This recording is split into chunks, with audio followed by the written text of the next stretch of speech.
Hey, this is Byron, and I've got Frankie Waller and Marcy Stamper here with me on Voices of the Methow. Nice to have you here. Well, thank you very much. I'm pleased to be here. Hey, hello to both of you. We're really looking forward to learning more about Frankie's family history with sheep. That's correct. Well, I know, Frankie, you had mentioned that your family ended up with 20 so-called bummer sheep that had been rejected by their mother. So I was just wondering, how that came to happen. Were they looking for sheep to raise, or were they helping someone out? Well, I will just begin by saying my mother started us in the sheep business. A sheep man who had several bands of sheep. His name was Mr. Albert Trieber, and he was from the Okanagan area. And gave her about 20 bummer lambs. I told you that the bummer lambs had lost their mother at birth, or sometimes the mothers would have twins and not accept one of them. So, there were other sheepmen in the Okanagan area, and that's where Mr. Trieber was. And there was a Mr. LaSammy's and Parm Dixon, and they would go up in the Okanagan area. When Dad finally got his bands of sheep together, he would go into the Pasayten area. So that's and occasionally a sheep would get mixed up, and they would just say, "Oh, I found one of your sheep, come get it." And so they would exchange these that had left their band and gone to another one.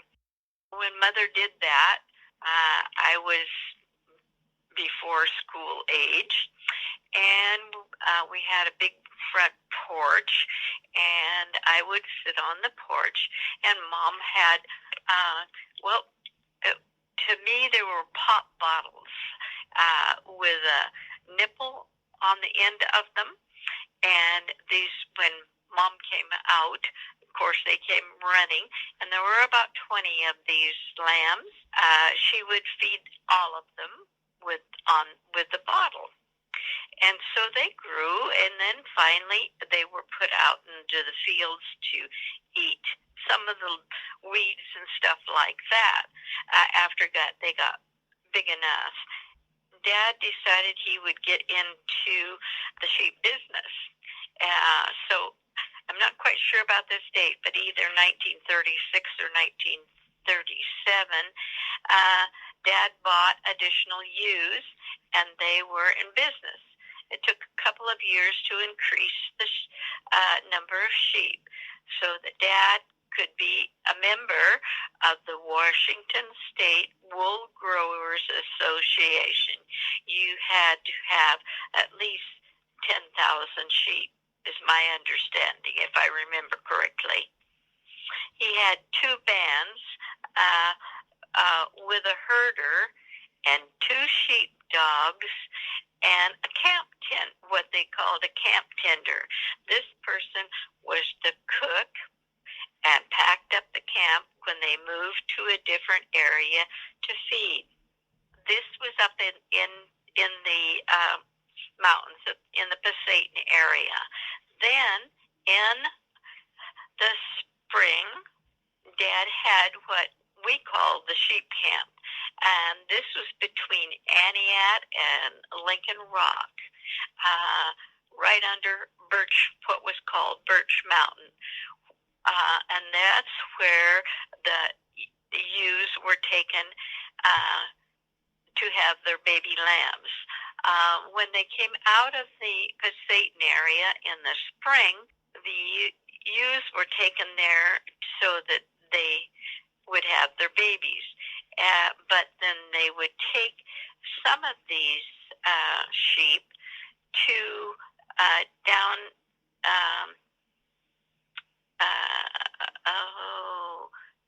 They would bring them down to Robinson Creek. That's probably very important. And then they would separate them, and they would out of the Passaic area, and then they would go to, oh gosh, I want to see what it says here, to the Quincy Ephrata area, where Dad leased land from the federal government.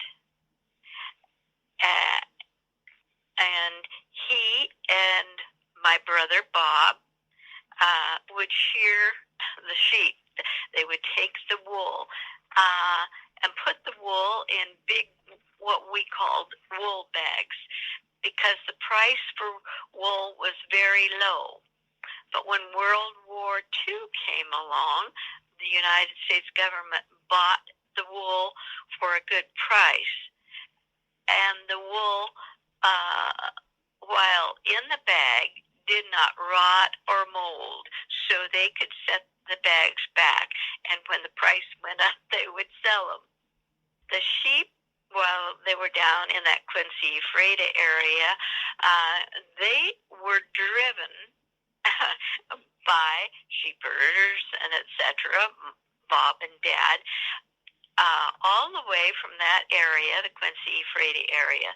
They were driven to Orondo and loaded on a ferry that was built to take the sheep across the river, and the docking place was near Antioch. And then they drove the herd to the sheep camp below Birch Mountain by horseback down the road till they got to the sheep camp. They got them down to the lambing camp, and then they would separate them, and then they would take the rest of them on back up that would go into the Passaic area, the ones that they weren't going to take to market. And they would take the ones that they planned to go to market and load them, they would take them by truck to Pateros and load them on a livestock trains and ride the train in the caboose, my brother and my father, to Chicago, where they were taken to market and sold. My brother and my father, after all of this took place, the selling of the sheep, came back to Pateros on a passenger train. And Dad would call Mom at home at the ranch to come to get them. This is kind of an interesting little tidbit I want to put in there. One time I remembered Mom told Dad to not look for the old car, as she had bought a new green Chevrolet from the Chevrolet dealership in Twist. Dad was pretty upset and complained to all who would listen. A couple of months later, he bragged to his men friends that Mom had made a good deal. So she got a new car out of that. Is there something in there that I have forgotten that you can think of? To me, I don't know that you've forgotten anything. I mean, there are so many interesting details that there were a few things I just wanted to follow up on. Okay. So it's hard for me to imagine that 10,000 sheep could be managed by, was it just your brother, your father, and one herder? And no, there were two bands of sheep kind of in a separated way, where there was one sheep herder, and then there was a what I called a camp tender. He was the one who cooked for the camp and took care of the dogs and that sort of kind of thing, that he was just there. And I think it's very interesting. These were Basque, B-A-S-K men who were with the sheep. They usually came from Montana. I'm sure that's where Dad got them from, to be with sheep. and he had these bands of sheep. He would have two separate bands, and then they would move to another place for feed. And so then there was one, the cook, I guess you'd call him, would do the backpacking up of the camp. I remember that there was a wagon, a camp wagon, and that had the cookhouse in it. I can't say that the men slept there. They probably slept in sleeping bags or something of that sort underneath the camp trailer, and it was pretty rustic for them to do all of those things. They were Basque, and they each had three dogs, 3 or 4 dogs. I'm not sure whether there was 3 or 4 dogs with each bunch of sheep. And so the dogs were very amazingly trained. We called the Basque people the sheep herders. They would just whistle, and I don't know, but the dogs knew what that whistle meant. So they would round them up, pull them together, and then move them to another place where they would have fresh feed. Frankie, can you explain a little bit about the yearly cycle with the sheep, so that they would be in the Pasayten at a certain time, and then they'd be down in Iniat at a certain time, and wasn't there another place south where they wintered, south of Wenatchee? Yes. Okay, let's just go back to the springtime. They would be brought down to Robinson Creek. That's just above Mazama. And then they would be trucked to the Quincy Ephrata area. And that took quite a while. I mean, because, they back and forth and back and forth. However, Dad did hire trucks to carry them. And that was the ones that were going to the Quincy Ephrata area. And he kept the ones that were to go to market there at the ranch. There was, there's a pretty big space there, and I'm not sure how many went to market. I don't remember that at all. So then they get down to the Quincy Ephrata area in, I would say, more or less the springtime. Then that was when they would drive them from Quincy Ephrata to Orondo to go across the river on this ferry boat that they went to Aniat, get off the ferry boat, and of course the ferry boat went back and forth several times, and then they would have several men who would drive the animals after they got to Aniat down to the lambing camp, which, like I said, is close to the Birch Mountain and Lincoln Rock, it kind of right in there. And Dad had purchased land there, and he kept lots of times mostly the ewes, and that's where they shared the sheep, right there. And they would have, there was a traveling group of people, men, of course, who went from place to place, because I had mentioned earlier that there were these sheep men in the Okanagan, and they would come and cheer along with my dad and brother, and then that's when they would put the wool in the bags. And as I said, I guess they decided to wait and store them, and I don't know how that happened. in the bags, but they could sell it when World War II came, because the government would buy the wool for a good price to, make clothes for the soldiers. Then, after that, the shearing was all done, and the animals separated from the ones that were going to be taken to market. They would drive them with horses and men on these horses up to Pateros.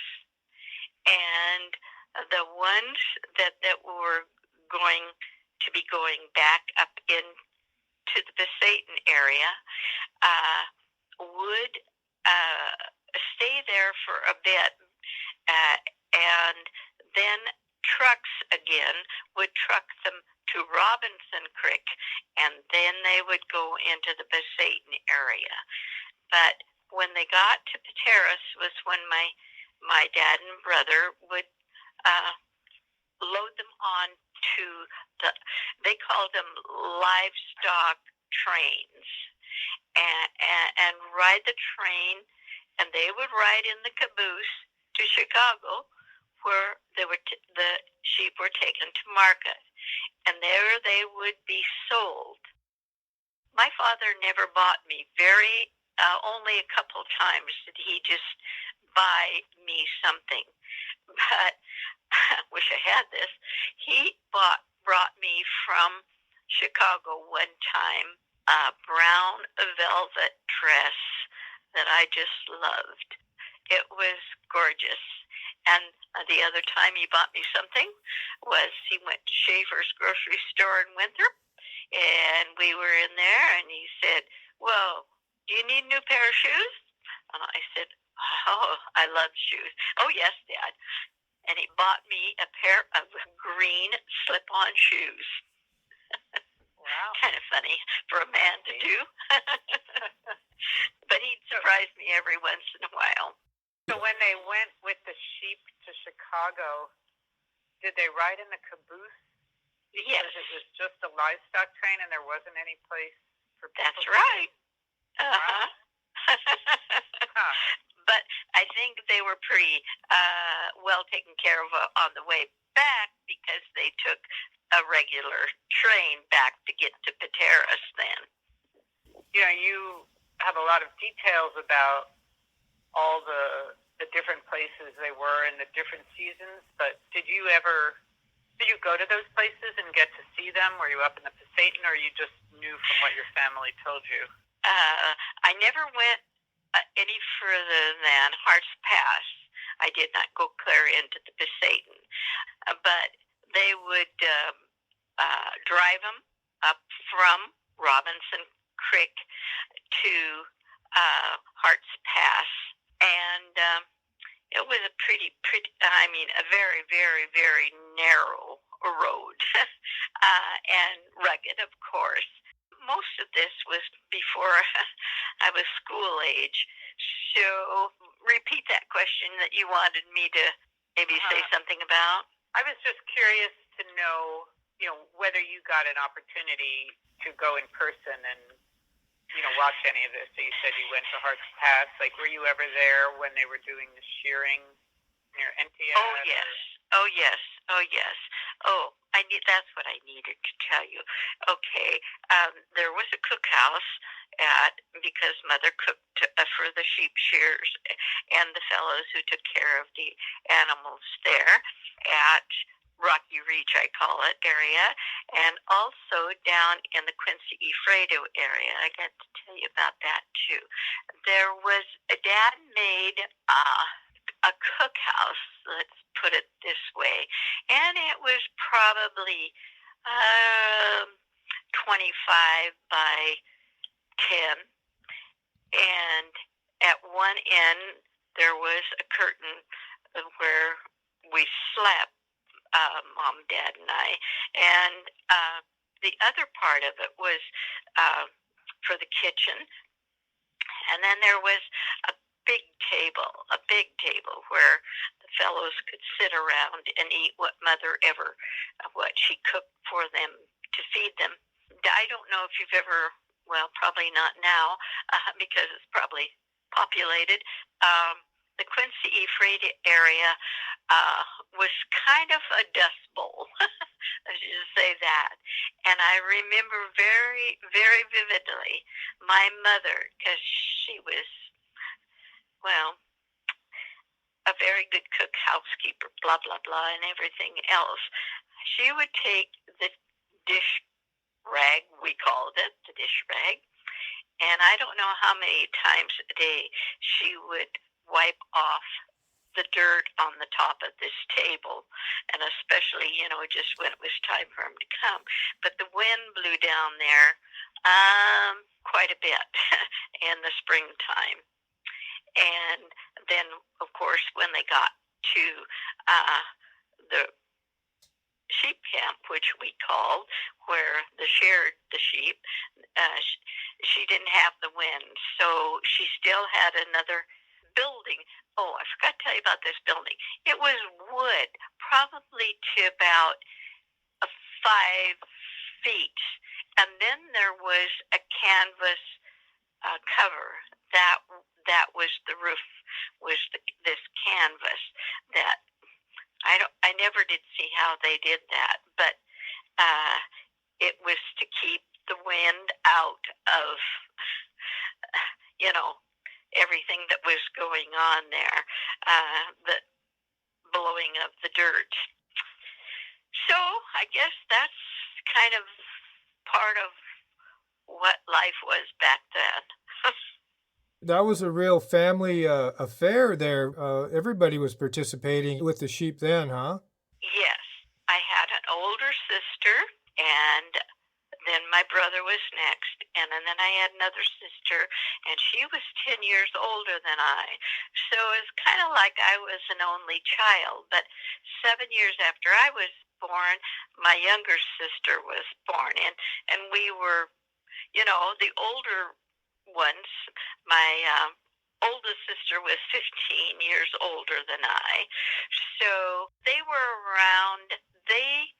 The girls married, and a couple times they lived on the ranch with their husbands. But my brother and my sister-in-law, and she was from Spokane. He had gone to Gonzaga for 1 year of schooling, and this was very much later, after the sheep thing was all over with, when Dad quit doing that. And he met my sister-in-law, and they were married, and they lived in this old house for quite a little while. She was, a city girl, but she loved everything about the country. And when did they get out of the sheep business? I would say probably 46 or 7. Oh, they were out of the sheep business by 1948. Dad just decided to get out of the sheep business, and he just sold them off. I'm not sure he took all of them to Chicago to market or what exactly. Dad always raised cattle, and of course he had to have land and space for them to graze. And also one of the things that is interesting too is he and my brother, and this is my sister-in-law telling me this, they took a apple box and they set it on the hill on the way to going to Moccasin Lake. After you get to the top, they decided that they were going to take some of the water, because there was a creek that used to come down there, and this creek used to go right behind our home. I call it the old house. They fixed it so that water would run up that hillside into Moccasin Lake, and that meant then he could take the water and make sure that it got on all of the land so that the grasses and the alfalfa and everything would grow. Every time my father made a little bit money, he would buy a new piece of machinery or another piece of land. He didn't buy a lot of land all at once. He didn't have the money, and he was the president of the Production Credit Association, and that was in the 40s. And that was a group of ranchers and farmers, and I can't say just in Okanagan County. It was an area of which includes Methow Valley and the Okanagan Valley, and over to Cooley Dam and things like this.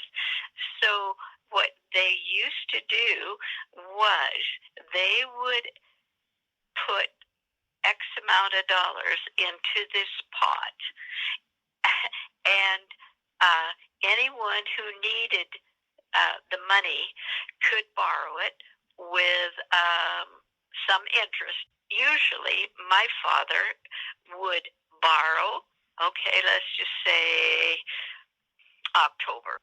The winter was coming on anyway. He would borrow enough to live on until it got back to that time.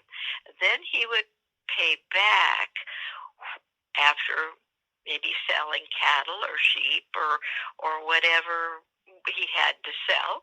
We used to have pigs too, but not a huge number of them. And that's how these farmers and ranchers kind of lived.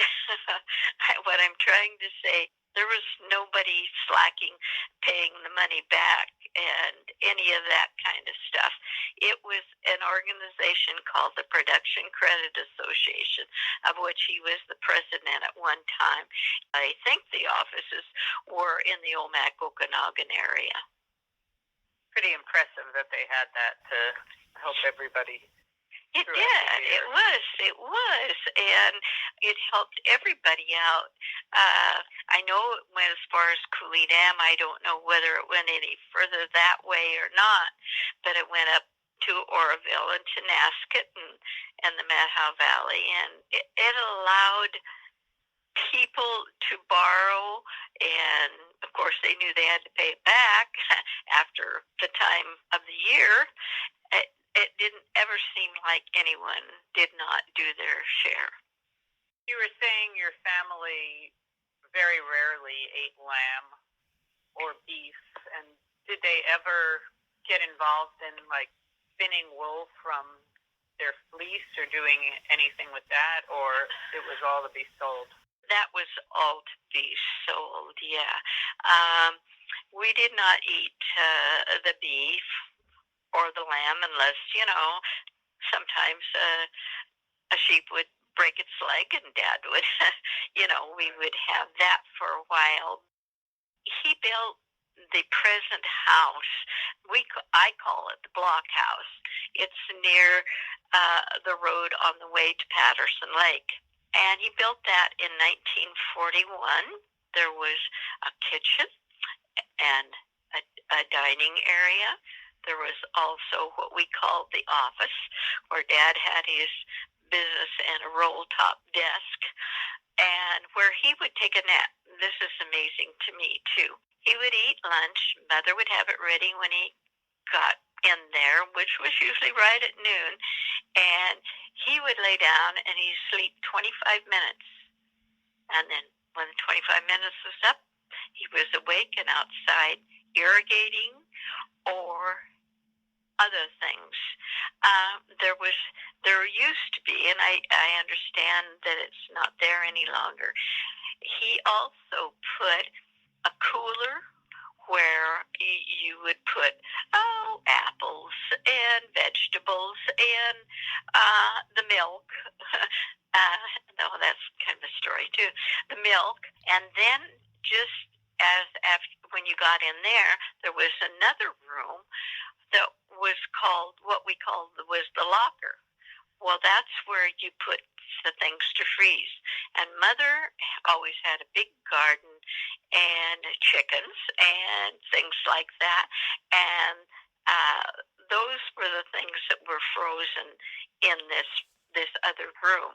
And there was another bedroom and a bathroom down there and 3 storage rooms. And then you went upstairs, and the upstairs there was another kitchen, another dining room, and the living room.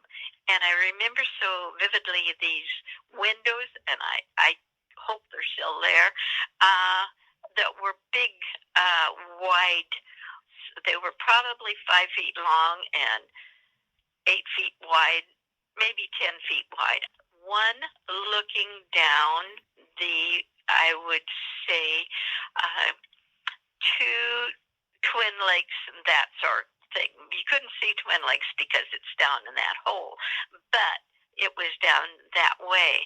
He wanted it so he could sit there, maybe in the wintertime, I don't know, but anyway, and look out down the way to Twin Lakes. Dad was very inventive. He started in making these pillars. I call them rock pillars, because he would take the rock and build a pillar, and sometimes he would put a light. He could even fix, electricity off somewhere. I don't know where it came from, and use that. And there were several of them there, and now they have taken them away and done some of their own. But I still think that his rock work is still along the edge of what used to be the driveway, but it's not the driveway now, but the edge of the lawn. Mother always put flowers and vegetables in her garden. She would put the flowers in the garden. She didn't have time to tend flowers,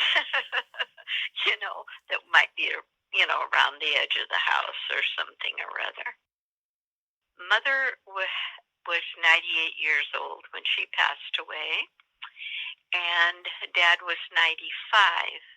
They built a home where the sheep camp was, that's pretty close to Rocky Reach Dam, there below Birch Mountain, and they lived there for quite a number of years. They went to retirement home. Well, Dad did. I would say probably more of a nursing home for about the last year of his life. Mother, she had a sister. I need to tell you about my 2 aunts someday. They went to a retirement home in East Wenatchee, and they lived there for quite some time, enjoying life. Is what they did.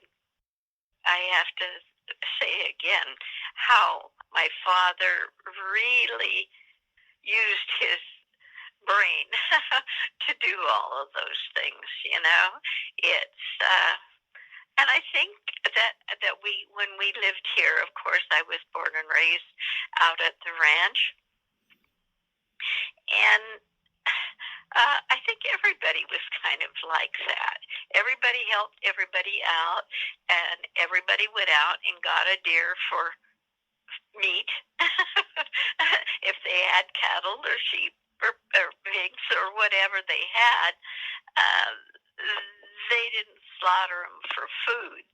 They were to be sold.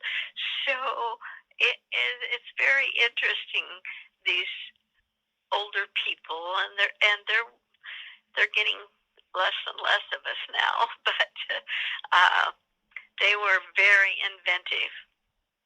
Such a different way of life, it seems. Yeah, very much so. So thanks, Frankie, for sharing your memories with us. Well, and thank you for asking about it. Now I have the bug, and I'm going to write this book, and I'm going to call it Life in the Methow. Yes, you have my thanks also. It's so interesting hearing all your stories.